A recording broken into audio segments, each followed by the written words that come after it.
Kaibigan, sa mga umeedad na at tumatanda, kahit ayaw natin aminin, bakit ba humihina na itong mga parts of the body natin? Tulad ng tuhod, humihina na. Pag mga age 50, 60, leeg, maaga pa, humihina na. Edad 40, edad 30s, kaka-cellphone. Likod, lower back, humihina na, madalas sumakit. O minsan yung paa baka mga edad 40, 50, sumasakit na. Yung kamay, yung iba 40, 50 years old, bago pa mag-senior, sumasakit na. Ito po yung mga sari-saring arthritis. Okay? Maraming dahilan. Pwedeng overuse, kakagamit, maling paggamit, o baka may injury. Okay? Pagdating ng may edad na talaga, pagdating ng 60 years old, karamihan, maraming sakit sa katawan, mga arthritis at joint pains. Pero ayon sa pag-aaral, kahit may edad na tayo in the future, pwedeng hindi ka mag-suffer sa joint pains at arthritis.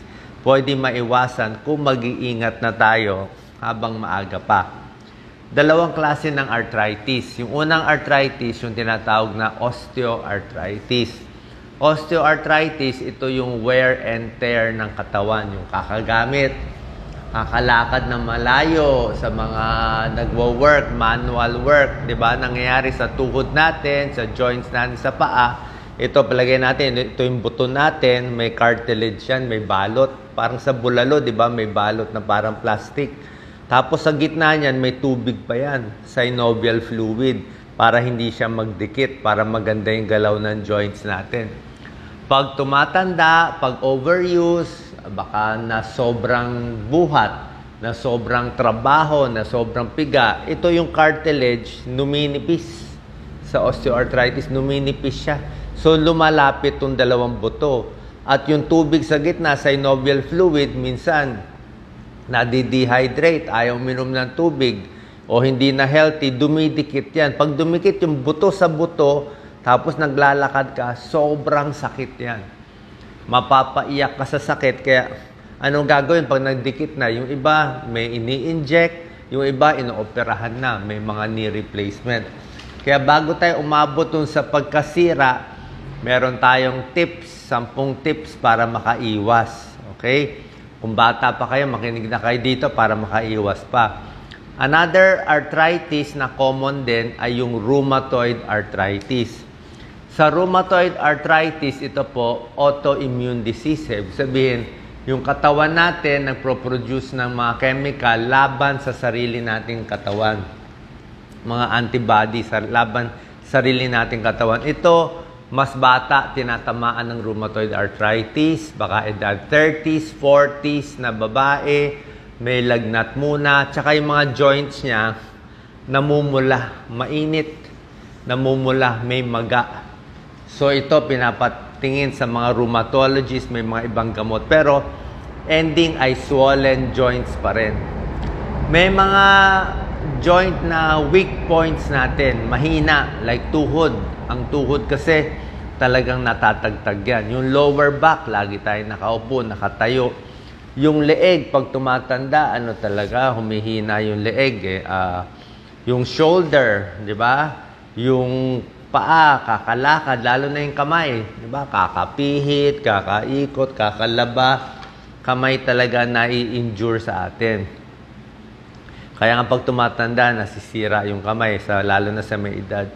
So ano tips natin? 10 to Actually, mga 10 to 11. Number 1, dapat talaga walang sigarilyo. Quit smoking.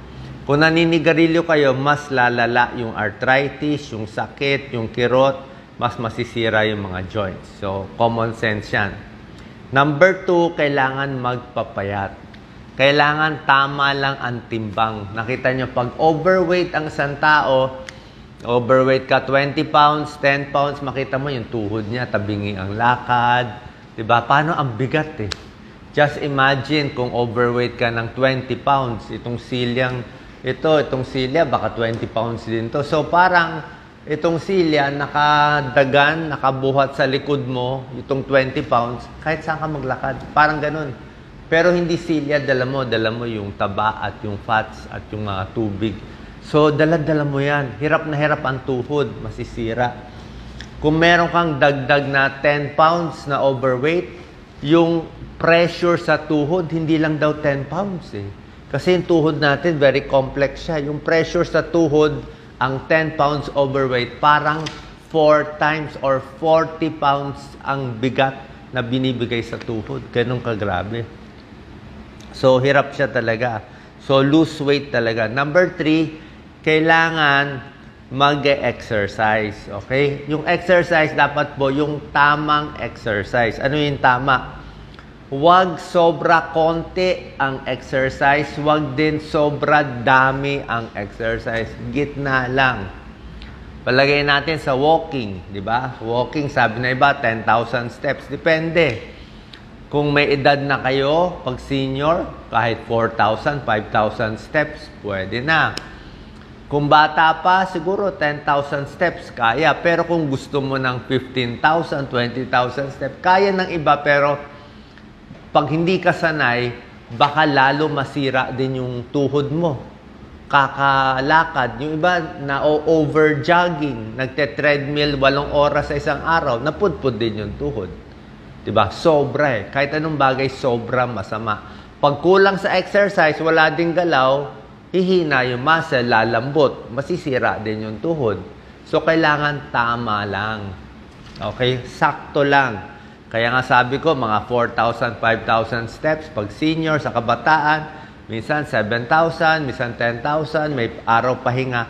Pag medyo masakit na katawan, tigil na. Kung may sumasakit na, ayusin mo na yung masakit. So, moving, walking, swimming, biking, konting weights lang. Sabi ko, yung weights, konti lang, lightweight lang. Kasi yung sobrang bigat ng mga dumbbell o barbell, baka ma-injure naman kayo eh, okay? Pero kung athlete kayo, walang problema. Pero sa ordinaryong tao, mas takot tayo ma-injury. Kasi oras na mag-slip disc yan, may lumihis dito sa buto natin, o biglang nabali na, napilay na, hindi na siya normal. Oras na masira na, nabali na yung kamay, napilay na ankle sprain na, hindi na siya normal eh. Hindi na siya normal. So, mas mahina na siya. Okay? Tuloy-tuloy exercise, tuloy stretching. Konting iwas, ito payo ko lang, pag tumatanda na, kahit 40s, 50s, iwas tayo sa medyo delikadong sports. Katulad ng, alam ko, mahilig lahat, basketball, badminton, football. Okay to kung bata ka. Pero kung 50s, 60s, pwede pero ingat. Kasi high impact siya eh, di ba? Badminton, maano sa tuhod. Tatalon-talon, mabilis matwist, di ba? Tingnan niyo yung mga basketball player na sikat noon. Lahat maraming knee problem. Di ba? Lagi sila maraming balot-balot. Kasi nga, atleta na yon. Paano kung di ka pa atleta? Ito yung mga contact sports eh. Basketball, di ba? Bungguan. Di ba? Football, bungguan. Lalo na kung boxing pa ang gusto mo. So, medyo ingat sa ganoon kung gusto natin mas safe. Number 4, syempre, bukod sa moving, dapat galaw-galaw para hindi pumanaw. Bawas ang upo. Di ba? Pag nakaupo matagal, galaw-galawin yung paa. Isa pa, dapat kompleto equipment, may rubber shoes ka. Maganda yung rubber shoes mo dapat. Every year, pag pudpud na yung rubber shoes, papalitan. Para ang masisira, yung rubber shoes, hindi yung tuhod mo.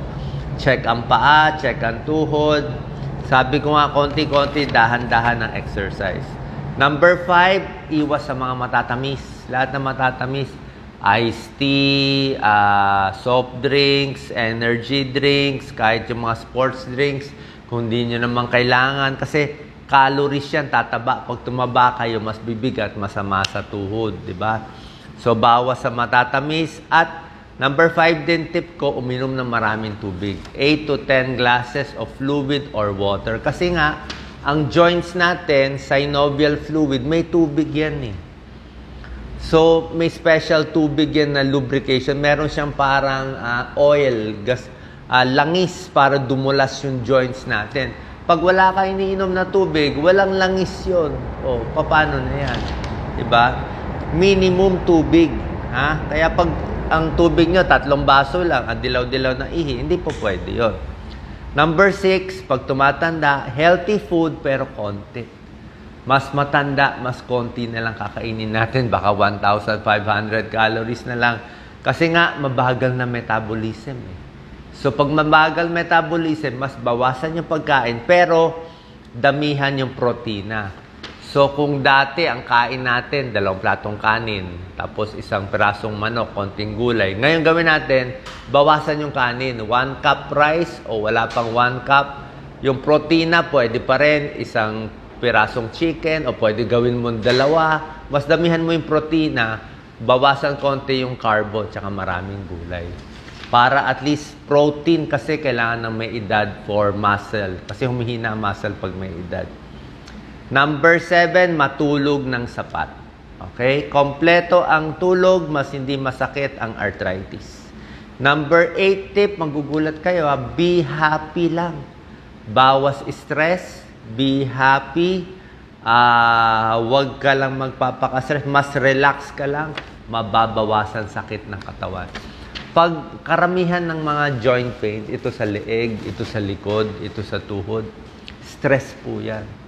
Pag na-stress tayo, kita mo, pag may meeting kayo, like nung isang araw, may pinuntahan kami malayo, napa-speech tayo yun, sumakit likod ko. Kasi nga, siyempre, tense ka, iniintay mo, magsasalita ka na ba, ikaw na ba? So, pag tense ka, hindi mo namamalayan, nakatigas ka. Diba? Kaya tumitigas yan, titigas yung leg, titigas yung likod, titigas yung paa. Kung ano mahina sa'yo, titigas yung shoulder mo. Na-stress ka kasi. Meron kang work, meron kang gagawin. O minsan nakabiyahe, nagpipigil ng ihi. Na-stress din yun, titigas din. So paglakad mo, oops, masakit na. Kasi na-stress mo sarili mo kung ano man yun. Okay? Sa trabaho man, sa problema sa pamilya, o kahit ano. Bakit biglang sumakit yung mga kasukasuan ko? Na-stress ka kasi. Yung stress, yung tension sa utak, napunta sa tension sa muscle, sumikip yung buto, yung mga joints, kaya sumakit. Okay? Number 9 tip, maganda magpamasahe. Okay? Lagi ako nagpapamassage once a week para ma-repair yung may sira. Kung masakit ang paa mo, sa massage, maayos.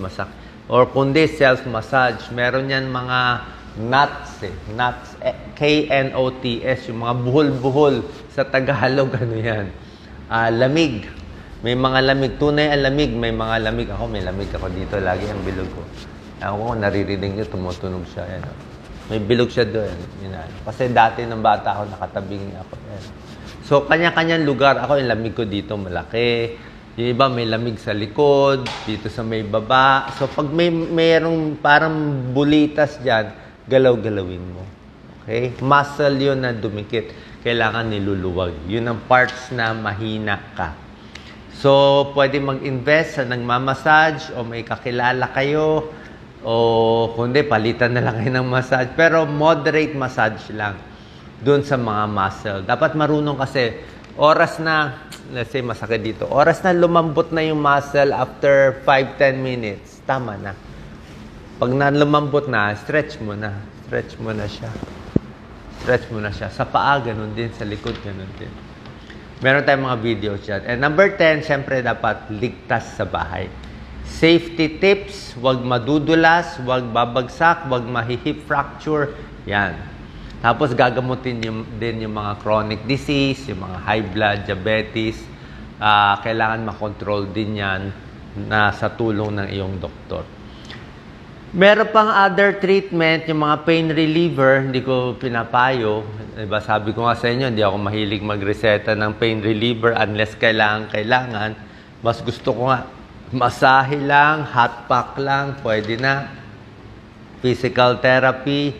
Yung mga gamot para sa rheumatoid arthritis, pain reliever, at yung mga surgery pa, yan, sa orthopedic surgeon, pag knee surgery, kung may injury o sa rheumatologist, kung merong mga rheumatoid arthritis.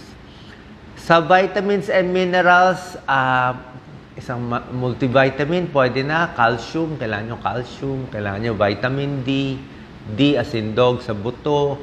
Mga pagkain mataas sa vitamin D, mga itlog, gatas, araw, magpa-araw.